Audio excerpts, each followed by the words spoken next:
నోరు మంచిదైతే ఊరు మంచిదనే సామెత మనం చెప్పుకుంటూ ఉంటాం.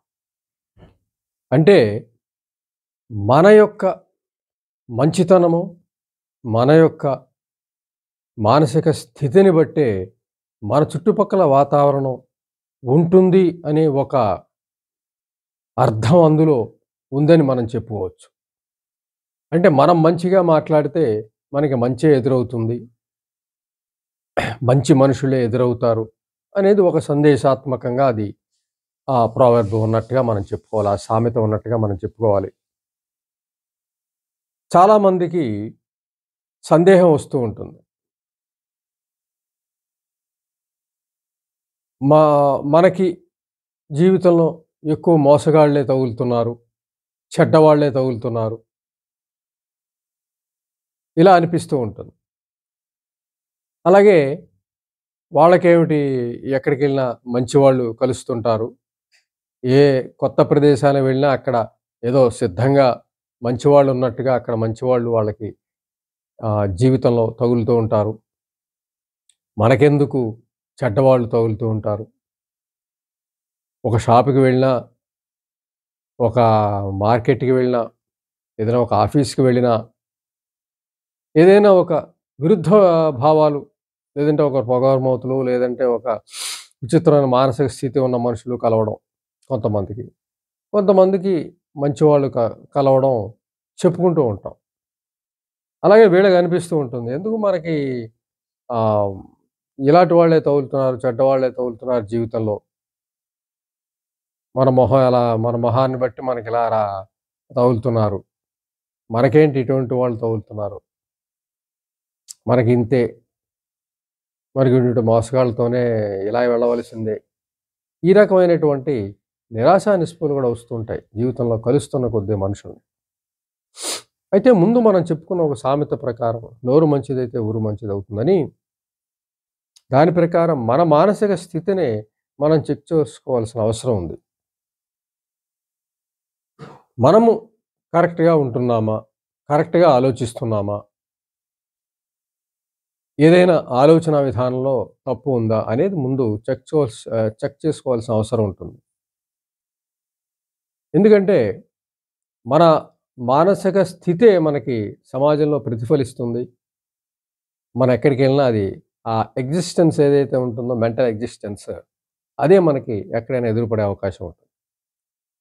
అంచేత నీకు ఎదురుపడే మనుషులు నీకు అద్దంలో నీ ప్రతిబింబమే కనిపిస్తుంది. నువ్వు నవ్వితే నవ్వుతుంది. నువ్వు ఏడిస్తే ఏడుస్తుంది. నువ్వు కోపంగా చూస్తే అది కోపంగా చూస్తుంది. అలాగే నీ మానసిక స్థితి ఏదైతే ఉంటుందో దానికి ప్రతిబింబంగానే నువ్వు వెళ్ళబోయే పరిస్థితులు, పరిసరాలు, మనుషులు ఉండే అవకాశం ఉంటుంది. అంటే మొదట బయట ఏమిటి మనకి మంచివాళ్ళు తగలరు. మనకందరూ ఇటువంటి వాళ్ళు తగులుతారు. మనకందరూ మోసగాళ్ళు తగులుతారు. పలానా వాళ్ళకి మంచి వాళ్ళే తగులుతారు. వాళ్ళెక్కడికెళ్ళినా మంచి వాళ్ళే స్నేహితులవుతున్నారు. మనం ఎంత కష్టపడ్డా మనకి మంచి వాళ్ళు తగలటం లేదు. ఇలా అనిపిస్తూ ఉంటుంది కొంతమంది విషయాల్లో. వాళ్ళు చేయవలసిన పనేమిటి అన్నట్లయితే ముందు బయట ఏదైతే విమర్శల్ని వాళ్ళు సంధించారో అది తమ మీద తాము సంధించుకొని చూసుకోవాల్సిన అవసరం ఉంటుంది. అంటే తాము పెర్ఫెక్ట్‌గా ఉన్నామా లేదా? తాము ఎలాంటి వ్యక్తుల్ని కోరుతున్నారో అటువంటి వ్యక్తిగా తాము ఉంటున్నారా లేదా అని ఫస్ట్ చెక్ చేసుకోవాలి. నువ్వు కరెక్ట్‌గా ఉంటున్నావా? నీ ఆలోచనలు కరెక్ట్‌గా ఉంటున్నాయా? నీ వే ఆఫ్ లైఫ్ జీవన శైలి ఎలా ఉంది? అది కరెక్ట్‌గా ఉందా? ఏ విధమైనటువంటి తప్పు లేకుండా ఉందా? ఇవన్నీ గూడా చెక్ చేసుకోవాలి. అంటే నువ్వు తెలుసుకోవాల్సింది ఇక్కడేంటంటే నీ మనస్థితి ప్రతిబింబమాన్నే నువ్వు చూస్తున్నావు సమాజంలోకి వెళ్ళాక. నువ్వు ఏ పరిసరాలకెళ్ళినా, ఏ వ్యక్తులు కలిసినా గూడా. అంచేత నీ నీ ప్రతిబింబాన్ని నువ్వు చూసినప్పుడు, నీకలా అనిపించినప్పుడు తప్పనిసరిగా నువ్వు ముందు నీ మొఖాన్ని నువ్వు మార్చుకోగలిగితే, నువ్వు నవ్వగలిగితే నవ్వుతుంది. నువ్వు ధీమాగా ఉన్నట్టుగా మొహం కనిపిస్తే అద్దంలో గూడా అదే కనిపిస్తుంది. అంచేత ఇక్కడ కరెక్ట్ చేసుకోవాల్సిన అవసరం ఉంది. ఏ విధమైన మానసిక సమస్యలున్నాయా? మానసిక సమస్యలు చేసేదేంటంటే అసూయ, ద్వేషము, స్వీయ ద్వేషము, ఆత్మన్యూనతా భావము, అపరాధ భావము, అభద్రతా భావము, ఇటువంటి తీవ్రమైన భావాలు మనసు నిండా గుమిగూడుకుని ఉన్నట్లయితే, ఇవే భావాల్ని మనసులో నిరంతరం తలుస్తూ ఉన్నట్లయితే, వచ్చే మాటలు దాని నుంచి వచ్చే మాటలు అలాగే ఉంటాయి. అది ఇచ్చే ప్రవర్తన కూడా ఆ విధంగానే ఉంటుంది. అంటే ప్రతి మాటలోనూ, ప్రతి అడుగులో కూడా ఈ మనసు ప్రతిఫలిస్తూ ఉంటుంది. కాబట్టి అటువంటి మనుషుల దగ్గర చేరడం సహజంగా జరుగుతూ ఉంటుంది. వీళ్ళకి అటువంటి మనుషులు ఎదురవ్వడం కూడా జరుగుతూ ఉంటుంది. ముందు ఇక్కడ ఏదైనా మన మానసిక స్థితిలో ఏదైనా మిస్టేక్ ఉందా? పొరపాటు ఉందా? సరే, మనకి మామూలుగా మానసిక స్థితులు మనకి బాల్యంలోనే ఏర్పడతాయి. పెద్దల ద్వారా ఏర్పడతాయి. తల్లిదండ్రులు ఏ మానసిక స్థితిలో ఉంటారో వాళ్ళ బలాలు వస్తాయి, వాళ్ళ బలహీనతలు వస్తాయి. అయితే బలాలు ఎక్కువ వచ్చిన వాళ్ళకి ఏ సమస్య లేదు. వాళ్ళు దే ఆర్ హ్యాపీ. 2 సమంగా వచ్చిన వాళ్ళు కూడా పర్వాలేదు. కొంత పోరాటంతో ముందుకెళ్ళగలుగుతారు. అయితే ఎక్కువ మానసిక సమస్యలు, బలహీనతలు, తక్కువ బలాలు వచ్చిన వాళ్ళకే ఇబ్బంది. సైకలాజికల్‌గా వాళ్ళు ఇబ్బంది పడుతూ ఉంటారు. ఆ మానసిక స్థితి నుంచి వాళ్ళు ప్రతినిత్యం కూడా పోరాడుతూ ఉంటారు. అంటే ఎక్కువ బలహీనతలు, అతి తక్కువ బలాలు. ఇవి పేరెంట్స్‌లో ఉన్నట్లయితే పిల్లలకు కూడా అవే వచ్చే అవకాశం ఉంటుంది. కాబట్టి ఇక్కడే పోరాటం చేయవలసిన అవసరం ఉంటుంది. అక్కడ ఇక్కడ కంపారిజన్ కూడదిక్కడ. వాళ్ళకి సమస్యలు నాకే వచ్చాయి.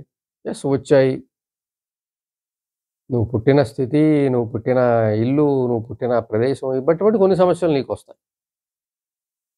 ఆ సమస్యలు నువ్వు సమస్యలోనే నేను కూర్చుంటాను, పరిష్కారం దిశగా వెళ్ళను అనుకుంటే జీవితకాలం సమస్యలో ఉండాల్సొస్తుంది. సమస్య అంటూ వచ్చిన తర్వాత ఇంక కంపారిజన్ అనవసరం. వాడికి లేదు నాకెందుకొచ్చింది? పక్కవాడు తింటే అరుగుతోంది నాకు అరగట్లేదు. అంటే వాడి ఆరోగ్య స్థితి అది. వాడికి సహజంగా కుటుంబం నుంచి వచ్చింది. నీకు రాకపోవచ్చు. నువ్వు ఆరోగ్యం కోసం ప్రయత్నించాలప్పుడు. నీ డైజెషన్‌కి నువ్వేం చేయాలి? నువ్వు వ్యాయామం చేయాలి. పక్కవాడు వ్యాయామం చేయక్కర్లా. వాడు ఏ వ్యాయామం చేయకుండానే అరుగుతోంది వాడు. వాడి ఆరోగ్యం ఆ స్థితిగా ఉంది.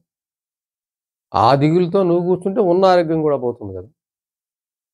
నువ్వు అరగడానికి ఏం చేయాలో నువ్వు ఆ పని చేయాలి. ఏమన్నా మెడిసిన్స్ వాడాలా? వ్యాయామం చేయాలా? మానసిక స్థితిలో ఏమన్నా సరిదిద్దుకోవాలా? ఇవన్నీ కూడా ఆలోచించాలి. అప్పుడు నీకు చక్కటి ఆరోగ్యం మనుగడే అవకాశం ఉంటుంది.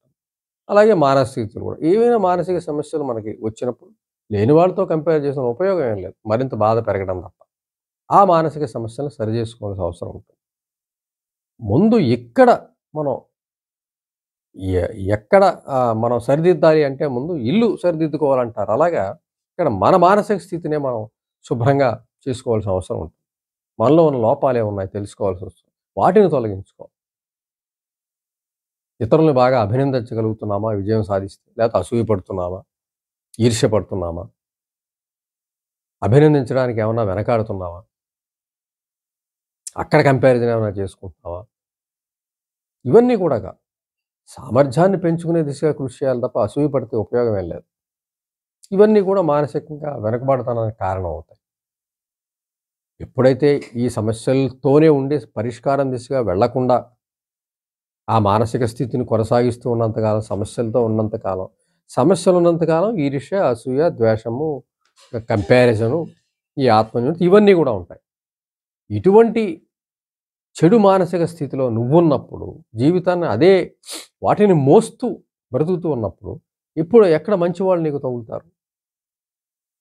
నువ్వున్న నీ మానసిక స్థితే నీకు ప్రతిబింబం అవుతుంది నువ్వెక్కడికెళ్ళినా సరే.